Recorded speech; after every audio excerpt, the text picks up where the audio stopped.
Hello, beautiful people. Welcome back, or welcome to another Bangs audio review. Happy Veterans Day to our U.S. Armed Forces, those who have served and are currently serving. First and foremost, thank you for all that you do to protect our freedom and our Constitution and our wonderful way of life here in the United States. Can't say how appreciative I am of your sacrifice.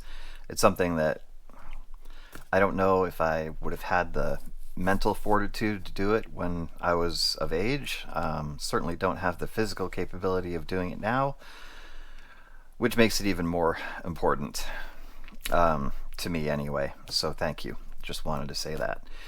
Now, the 11/11 sales are currently going on, as you may be aware. And if you're not, well, they are. So you've got stuff going on Hi-Fi Go, on Linsol, on Shenzhen, all over AliExpress. Even I think Amazon has reduced some prices to compete with what's happening on the other sellers' sites.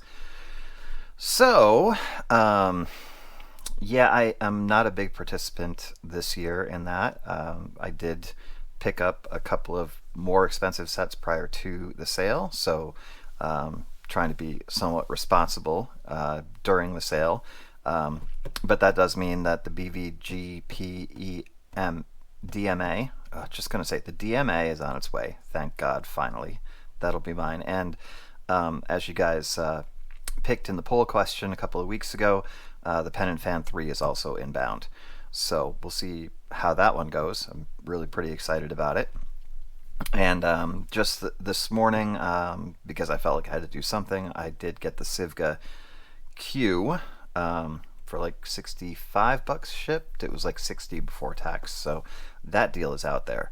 But I haven't heard it or reviewed it yet, so I can't really speak on it at this point. All I can tell you is that if you go to the Squiglink website and look at it, if you overlay the graph with the Canara Hodor, you're going to have a hard time telling them apart from the graph. I mean, it's crazy how close they are. So that's got me kind of excited, obviously, being that the Hodor is basically my favorite set of all that I've heard of anything. So anyway, that'll be on the way, probably be here in a week or 10 days. I gotta say, the shipping from Ali, at least to the US, has gotten much, much better. I remember waiting for nearly a month back in February or March for the nice HCK F1 Pro to arrive. Like literally, I think it was like 27 or 28 days after I ordered it.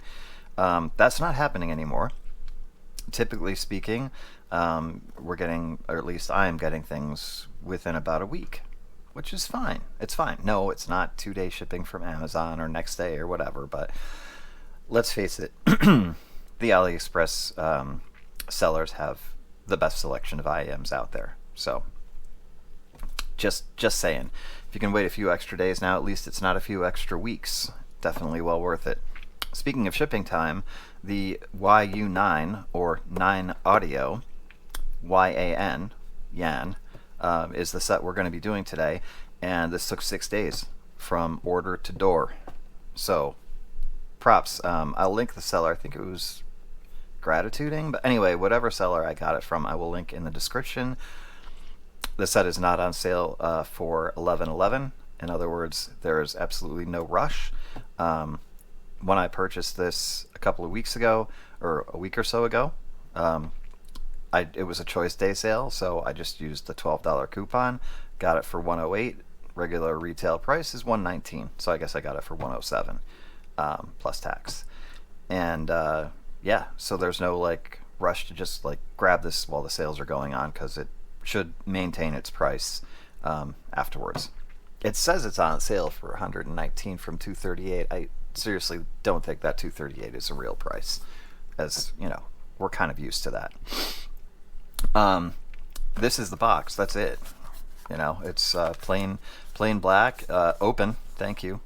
Now I know how to spell open in Chinese, which could come in handy at some point. Yeah, it's very, very bare bones insofar as the unboxing goes. Just inside, you're going to get a cable. This cable is okay. I don't think it's horrible. It's not great. It reminds me, and I almost feel like it's the same exact cable that may have come with the Ulim by Continuum, I think. Either that or I'm thinking it might be Zero Red like, or maybe the Shim and Lee cable. Anyway, it's probably a $10, $15 cable at most, probably 10. And it's fine, but it's terminated in 3.5. It is the set is a recessed 2-pin. You will see that, so please bear that in mind. It has this little carry pouch thing with dividers, so you can put a shell into each to protect them. I have not utilized that in the case yet, but nice that they have it. Stock ear tips are getting better, seems to me, lately. Started with the Letshore SO8 and S12 2024. These very good, I think. They're sort of semi-rigid silicone. And you get a shirt clip, and then you get these little guys here, which I gotta be honest with you, I don't even know what those are. But they're tiny, and I will probably lose them, and if I figure out what they're for, I will update it in the description. But for now, they're not getting used. This, probably could use this. This is kind of nice. I always like the clips for your shirt. Keep that cable from dancing all over the place on you if you're doing some activity, or in my case, cleaning. So, yes, very unspectacular unboxing, and I don't give a shit, honestly. So, there we go. Don't expect to be impressed by that. You won't be. What you will be impressed by is the case, which is leather. I mean, I don't think this is not PU leather. This is like leather. It is substantial. You get a polishing cloth in here, which I have yet to break out, but that's okay. And then the IEMs. This is just so you guys know, this is a Triple Win C8 cable, which I just happen to have, and it is a recessed 2-pin style. So this was a perfect, maybe not color-wise, but it was a perfect sort of upgrade to this set. The connection points are very solid. There's your recessed 2-pin. No chance of that shaking loose on you. Very little chance of breakage. It's nice. And then the IMs are small, like really small, which means these are going to work for a lot of people, regardless of ear size, because you can obviously take care of fit issues with the tips in this case. Small, disappear into your ears, no hot points, no fatigue from, physical fatigue from them at all. They've got 3 different colorways for these guys. Sorry, I keep saying that word. I know somebody hates that. Sorry about that, buddy. 3 different colors for this guy. You have a matte black finish here. You can see that. And then you have the one that I got, which is the black ripple black limit. So there's a little ripple pattern on the faceplate. And then if you really want to go crazy, and I didn't get the white because I've gotten a couple of white sets recently with the Meze and the Yukimi. There is a white set available, so with a mirror finish on the faceplate. So nice. So you got 3 different colors to choose from. They are all currently in stock. What is this store? Just so I can give a shout out, because I think this is where I ordered it from. Positive, actually. Yep, Gratituding. Okay, I will link that. It was really fast shipping, which is very much appreciated. So yeah, there we go. On your specs, might as well do those while we're right here. Impedance of 16 ohms, sensitivity of 119 decibels, so very easy to drive. And your FR is 20 hertz to 20 kilohertz. Recessed 2-pin connection, and they give a passive isolation rating of 19 decibels. I did not have any issues with noise while I was wearing these. They were very comfortable and very quiet, not like dead quiet. And I'll tell you why. That's part of the design. But enough. And I listened to music loud enough where I wasn't like experiencing anything disturbing. They did not get the mowing treatment. They just got the grocery store treatment. But I went to the grocery store yesterday on a Sunday at the worst possible time that you can go to a grocery store in Western New York, or if you live in a city or town that is close to an NFL team, because the time that I went was exactly the time that everybody went, and that is after church and before the Buffalo game started at 1. It was a freaking zoo. So, are these good at passive noise isolation? Oh, yes, they are, because that place was freaking swamped. So, yeah, there you go. My little story, my little use case scenario for you. The build on these, I was expecting it to be a little bit more metal, but it has sort of a matte finish. This is the black color, so it has like a matte finish resin. I don't know if it's 3D printed resin or if it's just put together. It looks like it might be more of the put together kind. Similar to, but much nicer than the Artti T10. But that kind of sort of feel to it. It doesn't feel super premium. Maybe doesn't feel like, well, with that metal plate on it, they've got enough weight to them. They feel okay. They don't feel cheap, we'll just put it that way. But they don't feel like the most expensive IEMs you're ever going to experience either. But a nice sort of middle of the road, Everything, outside of the really nice case, everything's just sort of average, on this set. Until we get to the sound. And that's where things go a little crazy. Like a little like on the train to crazy town kind of crazy. So I'm going to read this off of the site because I don't want to miss what they say about them. There is a newly developed proprietary dynamic driver in here, and I could not for the life of me find out diameter necessarily, but it's interesting. So the sound tube is stainless steel instead of like carbon nanotube technology. There's some damping, centrally positioned damping, and then there's let's see, the YU9 subs consist of 2.25 millimeter diameter tubes, which goes to enabling separate subwoofer or low pass enhancement and ultra low frequency range, and that is absolutely 100% true. I've not heard bass like this on a set before, like ever. Doesn't show up in the graph, but what's doing it, from what I can tell, is they have a fan-shaped passive diaphragm. This is all proprietary technology, and it's technology that I have not run into before, which is the reason I got these, honestly, because it was like, what the heck is that? What is it going to sound like? So basically it's if you take, let's see if I can bring this in a little bit. If you can, like, the venting here coming in from the side, the passive diaphragm, which I believe is this here. I know that there are other sets, like there's the BQEYZ, the Cloud, that has a passive diaphragm in it, along with a dynamic driver, passive and passive radiator. Other sets, I think KZ did one with a passive radiator that wasn't supposed to be passive. This is not like the Singolo radiator with the sort of squiggly like thing. It's its own.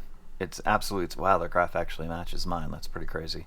It's its own thing.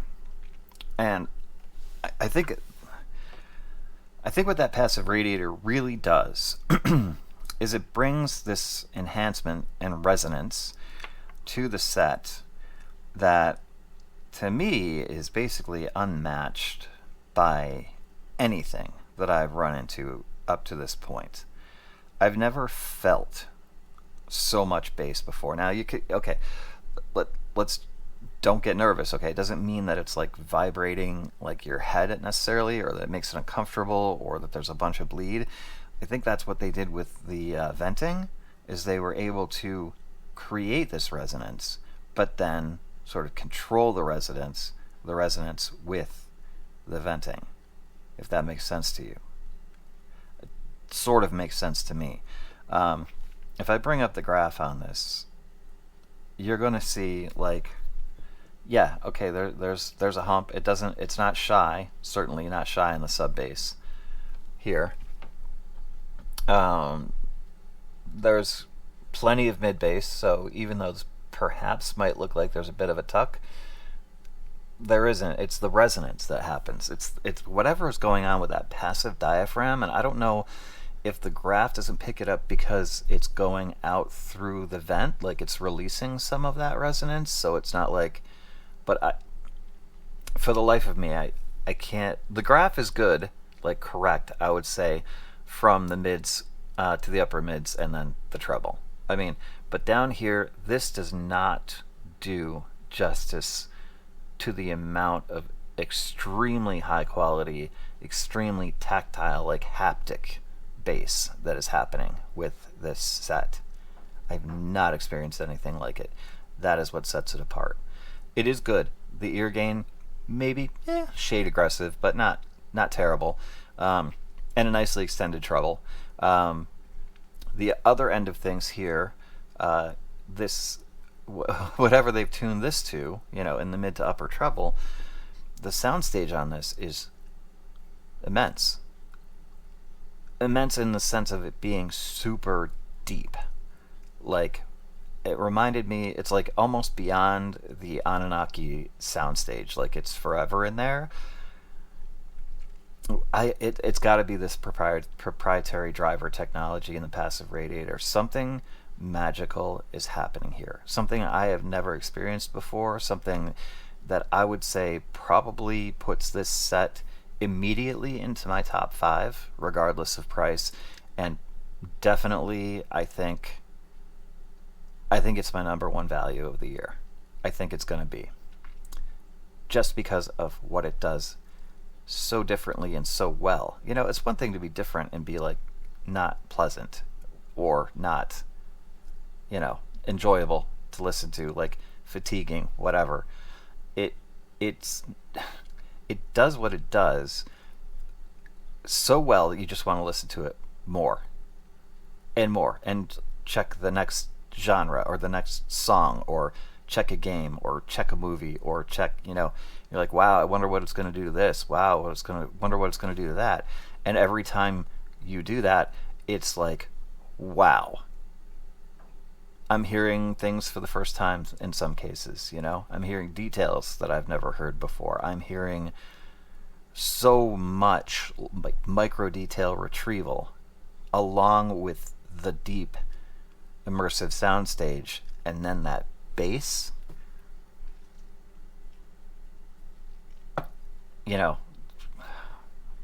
bottle this stuff and sell it and you'll have world peace in probably about 2 weeks.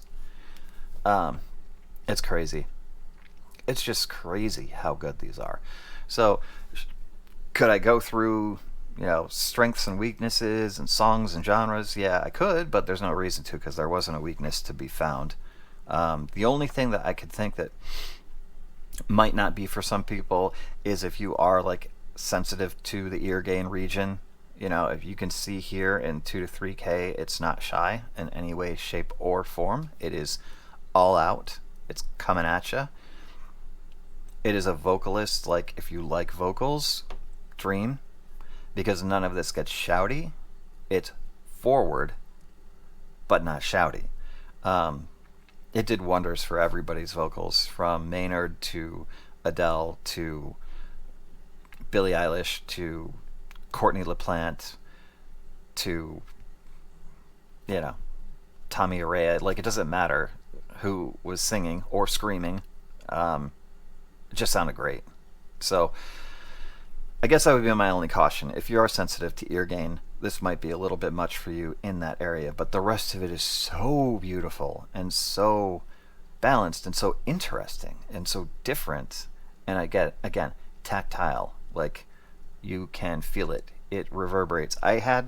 For example, I had my hand on the desk. I was listening to, what the heck was I listening to? Something that had some bass. Might have been Kid Cudi.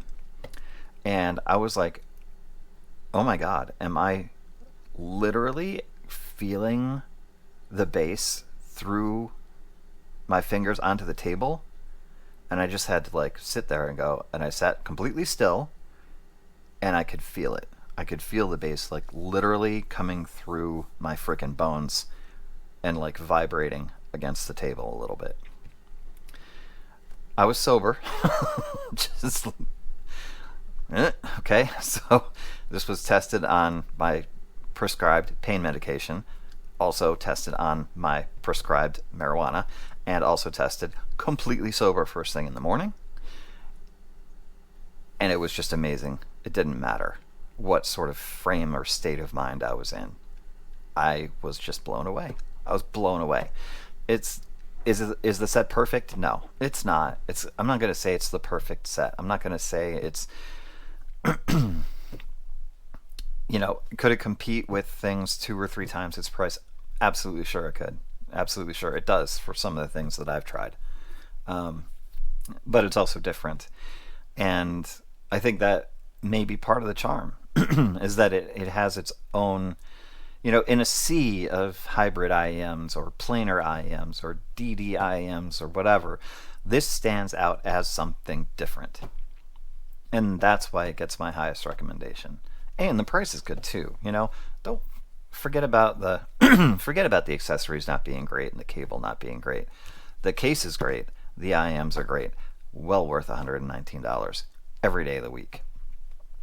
Yeah, highly recommended for sure. If you're bored, you want to take a chance on something, you'll be rewarded. If you're not bored and you just want a really, really, really, really good IEM for around $120, go for it. Like I said, that's my full recommendation. This is a blind buy to me. Yeah, I'm glad I did. I'm so happy that I decided to pick these up on a flyer, and I'm really happy to be able to share that with you all. So I think that's going to do it, guys. Don't get too much FOMO on the 11/11 sales, okay? Sales happen often. I know that there are certain things that don't happen all the time, but if you're like me and you waited, some of the things that you were looking for might be gone. The coupons on Linsol are gone. The red FIO K11 R2R is gone. Actually, all the colors are gone. The R2R is gone. So, missed a couple of things. That's okay. That's all right, because sales happen all the time. So just, wait for the next one. Something good will happen. It usually does, right? Okay, that's going to do it for today. I think we're going to do the Blue Fairy from IVIPQ next. The FIO FT1 is due here tomorrow or Wednesday, so that could be coming soon, although I'm going to break that in a little bit, I think, before I review it. And then the Fan 3 is on its way, and the Civga Q is on its way. Harrison's sending me some sets. So, lots of good stuff coming. For now, be careful, be safe, be nice. I love y'all. Nothing but peace to you, and we'll see you soon.